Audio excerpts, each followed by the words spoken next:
The stranger on the plains. The Arizona sun hung low, glowing like a dying ember over the ridged desert. The sky stretched wide and merciless, a vault of fire fading into bruised purple. The wind whispered through the dry grass, carrying the scent of dust and old sorrow. Ethan Cole rode through it all, alone, as he had for years. His horse, Jasper, moved at a steady, tired gait. The saddle creaked beneath Ethan's weight, and the rhythmic clop of hooves was the only sound for miles. The man's weathered face was carved by sun and grief, his eyes sharp but hollow. Once, they'd been full of purpose. Now, they carried the look of someone who'd buried too much and expected nothing more. The Broken Spur Ranch lay a half-day's ride behind him, a small spread of worn fences, 24 cattle, and a cabin he'd built with his own hands. He'd come west after the war, trying to outrun memories that followed anyway. His brother's scream at Shiloh, the smell of gunpowder, his wife's hands slipping from his as the fever took her. People said the frontier was for the strong. Ethan thought it was for the broken. That evening, as the light began to fail, Ethan spotted something unusual in the distance. A swirl of black wings circling over the dry creek bed. Vultures. His jaw tightened. Out here, death was as common as dust. He nudged Jasper forward. "Let's take a look, boy." As they crested the low ridge, he saw what the birds were fighting over, a human figure lying face down in the sand. Ethan's heart gave a dull thump. He dismounted, hand resting on the colt at his hip, and approached carefully. It was a young woman, no older than 17, her dark hair tangled, her brown skin streaked with blood and dirt. Her clothes were torn deerskin, and a deep gash split her shoulder. Her chest rose faintly. She was still alive. Ethan froze. She was Comanche. For a long moment, he just stood there, staring. Every instinct told him to walk away. If a Comanche hunting party found her on his land, and found him with her, they'd gut him before he could explain. But as he knelt and brushed a strand of hair from her face, he saw the tremble of her lips, the flicker of life still hanging on. "Damn it," he muttered. She groaned softly, her eyes fluttering open. They were dark and frightened. Ethan held up his hands. "Easy now. Don't move." She tried to crawl away, whispering something in her language, weak and slurred. "Stop," he said gently, pulling the cork from his canteen. "Here, water." She hesitated, but took a sip, her cracked lips trembling. Blood seeped again from the wound in her shoulder. "You keep bleeding like that, you'll be buzzard food before sundown," he muttered. He tore a strip from his shirt and pressed it against her wound. She winced but didn't fight. Ethan looked toward the horizon. There was no one else around. No sign of riders. He sighed. "All right, girl, let's get you out of this hellhole." He lifted her carefully into the saddle, mounting behind her to steady her limp body. The ride back to the ranch was slow and silent. The sun bled out completely by the time he saw the outline of his cabin against the darkening sky. Inside, the air smelled of wood smoke and coffee grounds. Ethan laid her gently on his cot, lit a lamp, and fetched a bottle of whiskey. He cleaned the wound as best he could, gritting his teeth as she bit down on a strip of leather to muffle her cries. When the stitches were done, he covered her with a blanket and sat back, exhausted. "Guess I'm either a fool or a dead man," he said under his breath, pouring himself a drink. Morning came cold and gold. The lights spilled across the plains, turning the grass into a sea of fire. Ethan was already up, tending the corral, trying to lose himself in the rhythm of work. But his mind kept drifting back to the girl sleeping inside. By noon, she stirred. When he stepped back inside, she was sitting up, clutching the blanket to her chest. Her eyes were wary but calmer. "You're awake," Ethan said. "How you feeling?" She frowned, struggling with the words. "Pain, but live." He nodded. "That's something." He poured water into a tin cup and handed it to her. "You got a name?" She hesitated. "Nita." "All right, Nita. I'm Ethan." She pointed at the bandage on her shoulder. "You fix." "Yeah, you were half dead when I found you." She looked down, her hands trembling. "You not kill me." Ethan raised a brow. "Why would I do that?" She didn't answer. He studied her for a long moment. "You got folks nearby? A tribe?"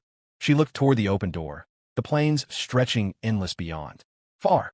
Maybe they think I gone as spirits." "Well," he said, pouring himself coffee, "you're stuck here till that shoulder heals. Don't try running off. You'll only open it up again." She watched him carefully. "You alone here?" He nodded. "Always." Over the next few days, the girl began to regain her strength. She spoke little, but Ethan noticed the way her eyes followed everything, the horses, the fire, even him. She was learning, watching, surviving. She helped him feed the chickens, fetch water from the well, and mend broken tools. Every time she tried to lift something heavy, she winced, and he barked at her to sit down. "You're no good to me dead, girl," he grumbled. But secretly, he found himself grateful for the company. The ranch had been quiet for too long. So quiet he'd sometimes talk to Jasper just to hear another voice. But now, there was the soft scrape of Nita's footsteps, the hum of her voice when she worked, the occasional laugh when he grumbled too much. One evening, as they sat by the fire, she began to sing, a low, haunting melody that filled the cabin. The sound of it wrapped around Ethan like a memory, raw and beautiful.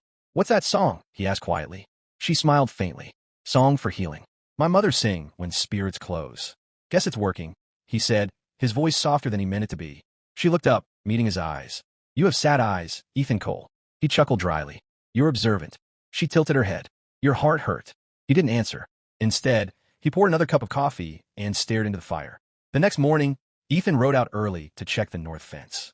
When he came back, Nita was standing near the corral, her gaze fixed on the distant horizon. "What's got your attention?" he asked, wiping sweat from his brow. She didn't look at him. "I hear horses." Ethan frowned, listening. At first, he heard nothing but wind. Then, faint, distant, the steady thunder of hooves. "Probably drifters," he muttered. Nita shook her head, eyes wide. "No, many." "How many?" She swallowed. "Too many." Ethan grabbed his rifle and climbed the hill behind the barn. From there, he could see miles in every direction. And there, shimmering through the heat haze, were dark specks moving across the plain. Riders. Dozens of them. Ethan's stomach turned to stone. He handed her the spyglass. "Tell me I'm wrong." She looked, then went pale. "Comanche." He cursed under his breath. "You sure?" She nodded slowly. "They come for me." Ethan lowered the glass. "You mean your people?" "Yes. My father. Chief Wapi. He think white man take me." Ethan felt his pulse quicken. "They'll think I kidnapped you." She nodded. "They kill you." He stared at the dust cloud in the distance. 50, maybe more. All armed. All angry. "Hell," he muttered, slamming the rifle stock against his leg. He looked at her. "If they find me here with you, there's no talking my way out of it." "I can speak," she said desperately. "I tell them truth." "They won't listen," he said. "Not until I'm already dead." For a long moment, silence hung between them. The distant thunder of hooves grew louder, closer. Ethan turned toward the cabin. "All right, if they're coming, we'll meet him standing." As the sun dipped low again, the plains came alive with movement. The riders were close now, shadows cutting across the dying light. Dust rose like smoke as they spread out, surrounding the ranch in a wide circle. Ethan stood on the porch, rifle in hand, heart steady. Nita was beside him, her eyes shining with fear and something else, guilt. "They will kill you for helping me," she whispered. Ethan gave a small smile. "Wouldn't be the first time I got punished for doing the right thing." The ground trembled as 50 Comanche warriors drew near, their faces painted red and black, their horses snorting and stamping. At their head rode a tall man with gray-streaked hair and a feathered lance. His eyes locked on Nita instantly. "Father," she breathed. Ethan swallowed hard. "Then let's hope he's a reasonable man." And as the chief raised his hand and the riders closed in, the wind fell silent, like the whole land was holding its breath. The line between life and death had never felt thinner. 50 riders. The ground shook beneath the thunder of hooves. Dust rose in choking clouds as 50 Comanche warriors encircled the ranch, their painted faces fierce in the fading light. The sunset burned red behind them, turning the scene into something out of legend. The lonely white rancher standing against an army. Ethan Cole stood on his porch, rifle in hand, but pointed down. His heart beat steady. Fear was a feeling he'd buried long ago. Beside him, Nita trembled. Her father, Chief Wapi, sat high on a roan stallion, his chest bare except for a string of claws and beads. His expression was stone, cold, unreadable. The riders fanned out in silence. The only sound was the wind and the creak of saddle leather. Ethan spoke first. "I'm Ethan Cole," he called out, his voice calm and low. "The girl was hurt.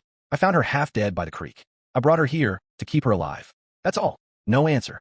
Chief Wapi stared at him for a long time, then barked something sharp in Comanche. Several warriors dismounted, spreading out like wolves. Ethan tensed, but Nita stepped forward before he could stop her. "Father," she cried in her native tongue. "He speak truth. He saved me." The chief's eyes widened. His head snapped toward her, disbelief flashing across his face. "Nita." The circle rippled with murmurs. Nita took another step forward, lifting her bandaged arm. "See, he helped me live." For a heartbeat, the tension broke. The chief slid from his horse and strode toward her. He grasped her shoulders, eyes scanning the wound, his voice breaking with emotion. They spoke quickly, too fast for Ethan to follow, but he caught the tone. Relief, anger, then sorrow. Finally, the chief turned toward him again. "You held my blood?" Ethan nodded. "I did. Found her dying. Didn't think she'd make it." "You not take her?" "No," Ethan said firmly. "Didn't lay a hand on her. Just patch her up." The chief studied him for a long moment. Then he raised his hand, and in unison, the warriors lowered their spears. Ethan exhaled slowly. Nita turned to her father, speaking rapidly again, her voice soft but insistent. He listened, then motioned for her to return to his side. After a pause, the chief said, "You alone here, Ethan Cole?" Ethan nodded. "That's right. You fight many?" Ethan gave a faint smile. "Used to. Not anymore." Wapi's gaze softened slightly. "You brave? Or foolish?" "Sometimes both," Ethan replied. The chief considered him for a moment longer, then reached into a leather pouch around his neck. He drew out a small pendant, a hawk carved from bone, and placed it in Ethan's hand. "You wear," Wapi said. "Comanche no harm you. You friend." Ethan looked down at the carving. "Appreciate that." Wapi turned to his people and spoke a command. The warriors began to break formation, some riding off toward the horizon, others staying to rest their horses. The danger had passed, but the air still hummed with tension. Nita approached Ethan, eyes bright. "My father say you good man. You saved Chief's blood. You respect that." Ethan nodded, relief washing through him. "Glad to hear it." But before the peace could settle, a shout rang out from the northern ridge. A young warrior galloped up, his horse lathered with sweat. He spoke quickly to Wapi in a rush of words. The chief's expression turned grim. "What is it?" Ethan asked. Nita translated, her voice tight. "White hunters. They come from Canyon. 5 men. They killed 2 of our scouts." Ethan swore under his breath. "Buffalo hunters. Damn fools." Wapi mounted his horse again. "We hunt them. Tonight." Nita stepped forward. "Father, let me." He raised a hand. "No. You stay. You heal." She looked torn but obeyed. Within minutes, the warriors mounted and thundered away into the dusk, leaving only Nita and Ethan in the gathering dark. That night, the wind howled through the canyon. Ethan sat on the porch with his rifle across his knees, the bone pendant hanging against his chest. The firelight from inside flickered across Nita's face as she sewed the torn strap of her dress. "You should sleep," he said. "I cannot," she murmured. "When warriors go to fight, spirits walk." Ethan nodded. "Yeah, I know the feeling." For a long while, neither spoke.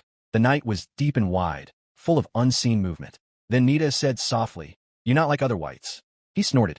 "That's supposed to be a compliment." She smiled faintly. "You have quiet soul. You see pain and not look away." Ethan's jaw tightened. Used to look away plenty. Didn't help much. She studied him. "You lose someone." He stared into the dark. "My wife. Fever took her 5 years ago." Nita's eyes lowered. "Spirits take what they wish, but they leave signs for those who listen." "Yeah," he said with a dry chuckle. "What sign they leave me?" She met his eyes. "Me?" Ethan blinked. For a moment, the world seemed to still, the wind, the fire, even his heartbeat. Then he stood abruptly, clearing his throat. "I'll check the horses."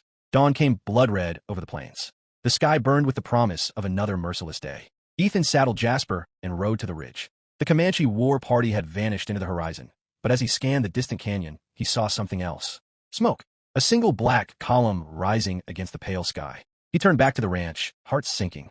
They're in trouble. When he reached the cabin, Nita was already outside, braiding her hair, a small knife at her belt. "I go," she said simply. "The hell you are." Ethan snapped. "You're still healing. My father fight. I must go." Ethan grabbed his rifle. "Then we both go." She hesitated. "You own nothing."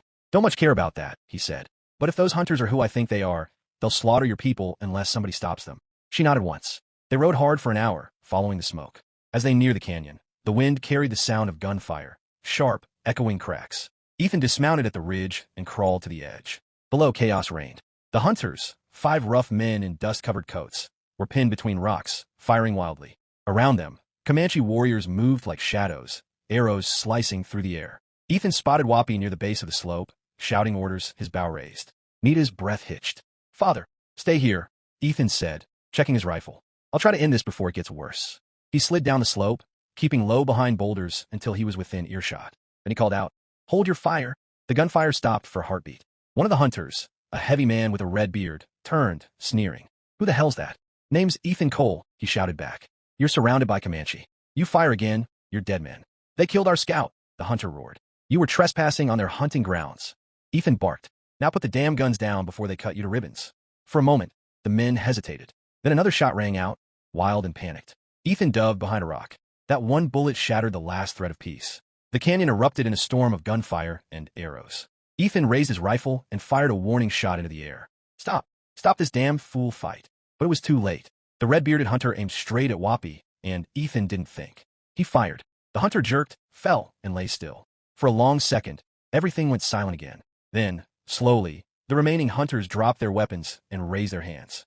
Wapi looked up at Ethan, eyes narrowing, then softening.